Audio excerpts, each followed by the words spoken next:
Welcome back to my Europa Universalis IV Let's Play of the custom nation that I've made in the extended timeline mod of the Celtic Empire. I have no idea why it does that whenever I load up. Now, last episode I was planning to attack the Roman Empire, but it split quite a episode. And so it was a bit of a surprise. So I think I'll be going for invasion of the Western Roman Empire, while I still have the chance. I'll be taking out the Gallian nationalists. I will have to do it to get the Roman Empire.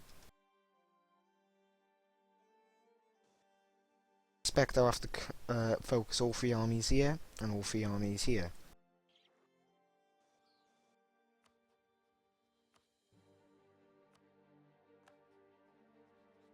Set them as my rival. And let's begin the war this episode, and hopefully get it over by this episode. How is Byzantium in that much debt? I've never played the Roman Empire and split it. Maybe debts end up going over to them or such. So I believe the rivalry initially carried on to them. So I believe that is related to it.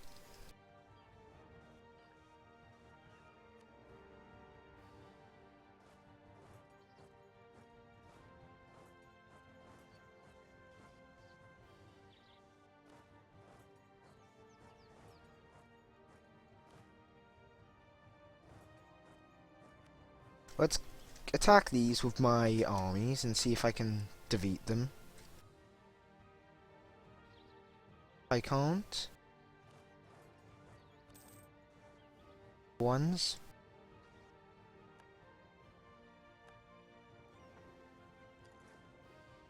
Seems I'm just fine with it though.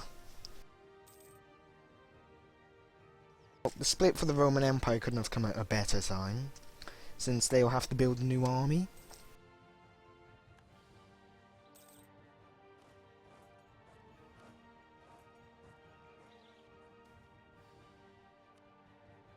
The first move will be to take the land around my capital and some of France, as well as land up here.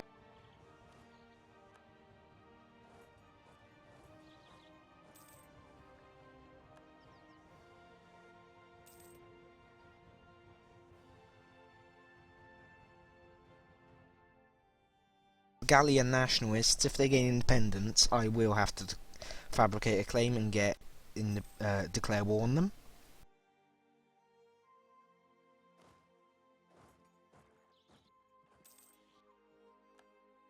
This is advantageous to some extent.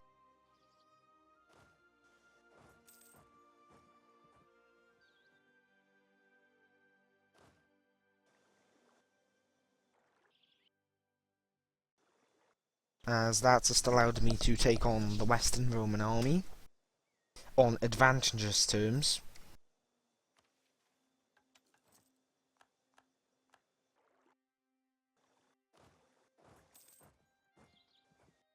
Defeat them.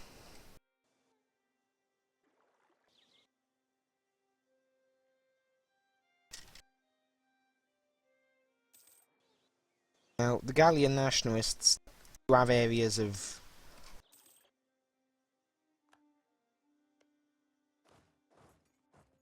noteworthiness.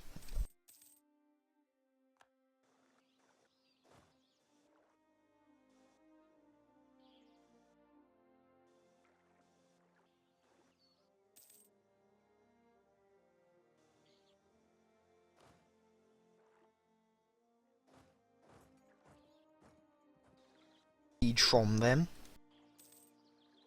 Quite frankly, I will demolish them with my superior numbers at the moment.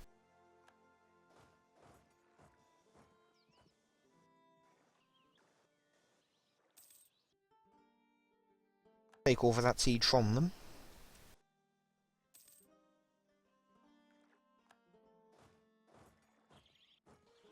I'm not sure what the Western Roman Empire will have as a general rule.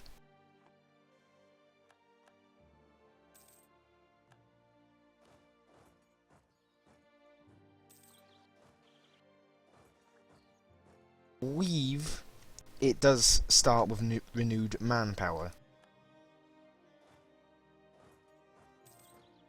Frankly, I'd prefer to smash their armies to pieces than lose one of my own. And I am taking quite a deal of land in this initial stage of the war. Seems I've won, though very narrowly, admittedly. I have Gallian nationalists just about everywhere in this region, so Gallia does seem to be a little bit powerful.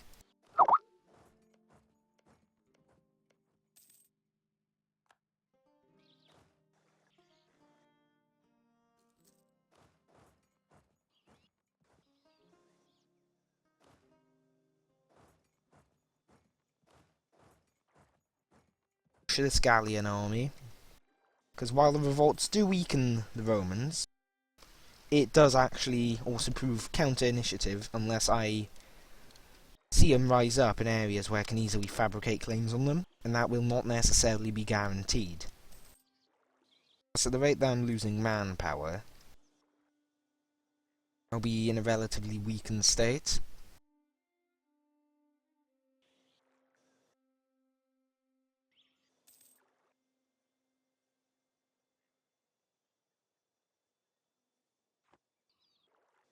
Now, Rome itself is overrun with rebels, which is proving quite counter-initiative to these, as they are the only heavy Christian nation. Byzantium have actually gone Hellenic.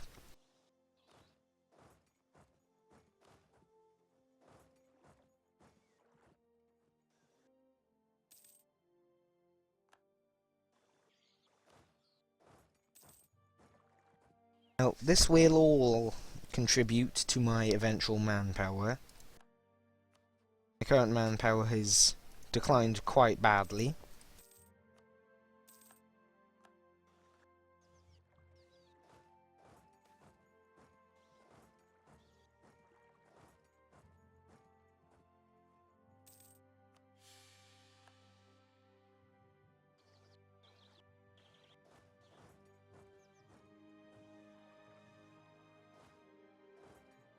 Sure how the Gallian uprising will truly work. I believe they'll only take provinces that have revolted to them. Which means as long as I control this general area, it should not flip to them. Though if it does, I will have a bit of an issue.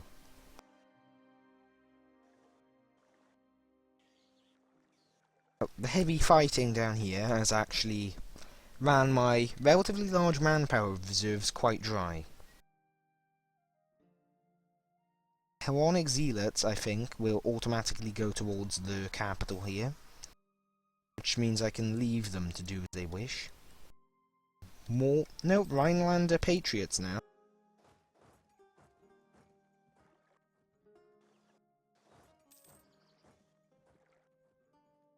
They are just as dangerous.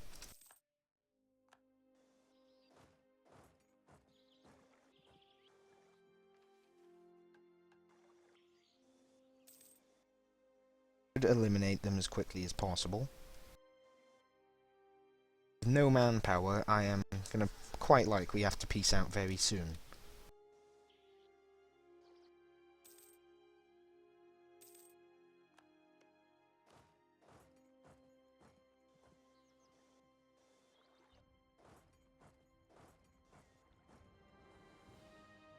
Due to the supply limit being quite low in comparison to my army size, as well as things like that.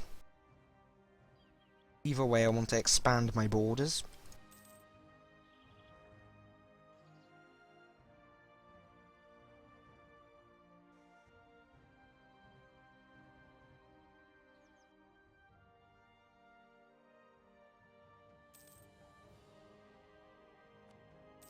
We've that sufficient takings to the wall.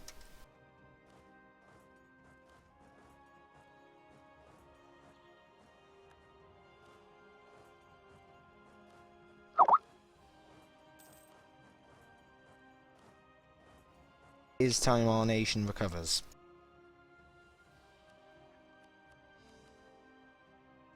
It was a relatively successful war, since I did ultimately take land. I also helped the Western Roman Empire in a sense by destroying the relatively heavy uprisings.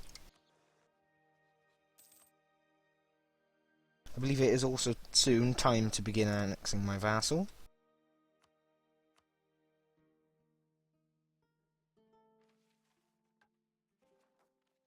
I'll begin improving relations with them, and I'll begin taking them out and getting them annexed into my glorious Celtic Empire.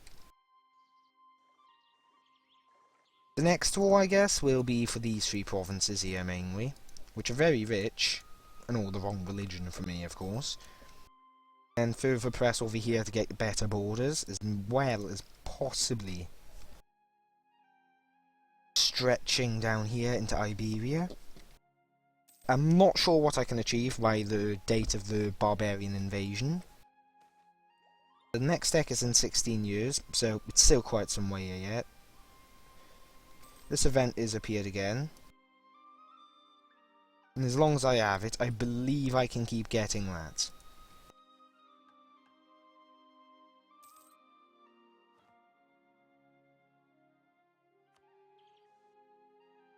Let's recover the manpower. That'll only take 10 years, though reducing the overextension would arguably take less time. I prefer to do what I'm doing now.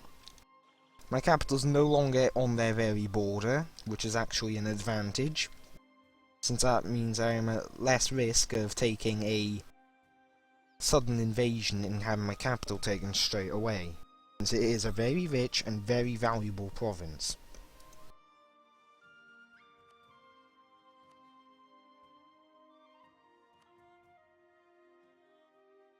Oh, I believe I cannot... Yeah, I cannot annex them for some time yet, so it won't matter very much.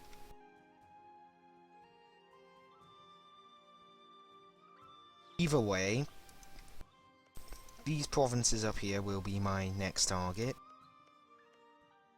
The Western Roman Empire seems to have quelled some invasions, though it's now turned Hellenic, like its Byzantium brother. Byzantium is suffering Roman peasants and Greek nationalists, though quite ironically it is the Greek Empire in some cases.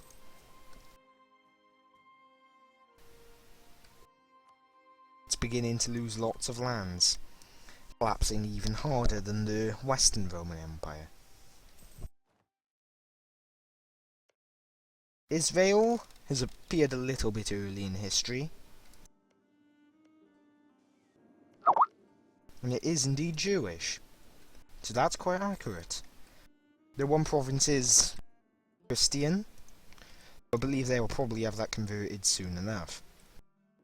Now the Palmyra, I can't pronounce that, Empire will probably go on to collapse like it did historically, though not sure in what fashion.